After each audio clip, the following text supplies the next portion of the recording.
Hello friends, आज का हमारा टॉपिक है बाईपार्टिट ग्राफ।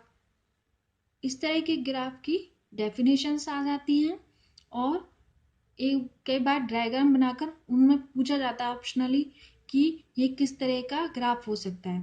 तो सबसे पहले हम जो है बाईपार्टिट के ग्राफ के डेफिनेशंस पढ़ते हैं, फिर उसको समझते हैं कि क्या होता है असल में। A simple graph G is said to be bipartite graph if the vertices of the set V can be partitioned into two subsets P and Q। कि जो हमारे पास बाईपार्ट ग्राफ है, एक ग्राफ है, उसमें जो हमारे V वर्टिसेस हैं, उन वर्टिसेस को हम इस तरीके से पार्टिसिपेट करें, उनका पार्टीशन इस तरीके से करें कि P and Q की तरह वो सबसेट फॉर्म बन जाए और every edges in the graph G connected a vertex of P into a vertex of Q। जो P के vertices है वो Q से कनेक्ट हो, लेकिन जो P के vertices है वो आपस में कनेक्ट ना हो। There does not exist any edges between two vertex of P और Q। या तो Q के आपस में कनेक्ट ना हो और या P के भी ना कनेक्ट हो। अगर कनेक्ट हो गए तो वो हमारा बाईपार्टिट ग्राफ नहीं होगा। इसके लिए हमें उसे उस तरीके से बनाना होता है। इसका नोटेशंस हम इस तरीके से करते हैं जी पी क्यू ए। ठीक है, वी नहीं रहता है, पी क्यू आ जाता है। जैसे अब हमारे पास एक एग्जाम्पल से हम करते हैं, एक हमारे पास एक A B C D E का एक ग्राफ है, वो इस तरीके से बना हुआ है। अगर मैं इसका मान लो, अब हम क्या ले सकते हैं, ए है, ए ई से कनेक्ट नहीं है, इसे हम एक उसमें डाल सकते हैं, तो ये हो जाएगा एक पी बन गया। ठीक है, आपस में कनेक्ट नहीं है, और ये क्यू है जो उससे कनेक्ट है। अब हम ये देख रहे हैं कि बी सी डी भी आपस में कनेक्ट नहीं है, तो इनमें आपस में भी कनेक्ट नहीं होने चाहिए, पर ये इनसे कनेक्ट भी होने चाहिए। ठीक है, इनके बीच में एक एज तो होना चाहिए। ठीक है, नेक्स्ट इसी तरीके से एक और एग्जाम्पल है। जैसे अब हमारे पास ये एग्जाम्पल है, इसमें हम हर एक वर्टिसेस के लिए चेक करते हैं। जैसे मानो मैंने ए लिया, ए को पी मान लिया है, ए को हमने पी मान लिया है।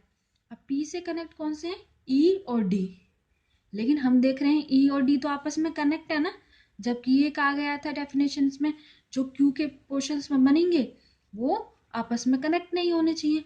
अब एक कनेक्ट है तो इसका मतलब ये बाईपार्टिट ग्राफ नहीं है, इसका पॉसिबल ही नहीं है। ऐसे ही अगर हम बी के लिए चेक करते हैं तो डी आता। ठीक है, सिर्फ डी आता और वो हो जाता, लेकिन हम हर एक वर्टिस को चेक करना होता है। इसमें हम ये नहीं कह सकते सिर्फ कि एक के होने से ही सारी चीज़ें पॉसिबल हो गई हैं, नहीं, हमें इसमें वो चीज़ ढूंढनी पड़ती है, वो रीज़न ढूंढना पड़ता है कि जिससे हम उसे कैंसिल कर सकें कि वो बाईपार्टिट ग्राफ नहीं है। उसी तरीके से एक और एग्जाम्पल है, ऐसे ही एग्जाम्पल ये है। एग्जाम्पल में आप देख रहे हैं कि हमारे पास 8 वर्टेक्स हैं। ठीक है, अब हम किसी एक की रिस्पेक्ट में लेके चलते हैं। जैसे हमने यहाँ पी वी वन को ले रखा है, वी वन लिया, वी वन हमारे किस किस से कनेक्ट है, वी सेवन से, वी थ्री से और वी फाइव से, लेकिन ये सभी आपस में कनेक्ट हैं। तो इससे क्या हो गया हमारा कि ये हमारा बाईपार्टिट ग्राफ नहीं है, पॉसिबल ही नहीं है। ठीक है, हम वी थ्री की में भी चेक करते तो भी हमारे लिए 5, 7 और वी वन आते जो कि आपस में कनेक्ट है, तो भी हमारा ये बाईपार्टिट ग्राफ नहीं होता उसमें। ठीक है, नेक्स्ट एग्जाम्पल है, इसमें अगर मैं मानती हूँ मैं V2 लेती हूँ।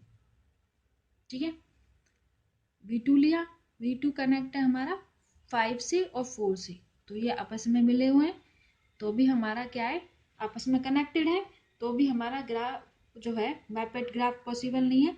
या फिर हमने V3 लिया, V3 से कनेक्ट है V1, V6 जो कि आपस में कनेक्टेड है, तो भी हमारा बाईपार्टिट ग्राफ पॉसिबल ही नहीं है। ठीक है, तो यहाँ ये हमारे रीजंस हैं जिन कारण से हमारा बाईपार्टिट ग्राफ है ही नहीं, हमें एक रीजन वो ढूंढना होता है। अगर आपको बाईपार्टिट ग्राफ अच्छे से समझ में आ गया हो तो प्लीज़ मेरे चैनल को लाइक करें, सब्सक्राइब करें। Thank you.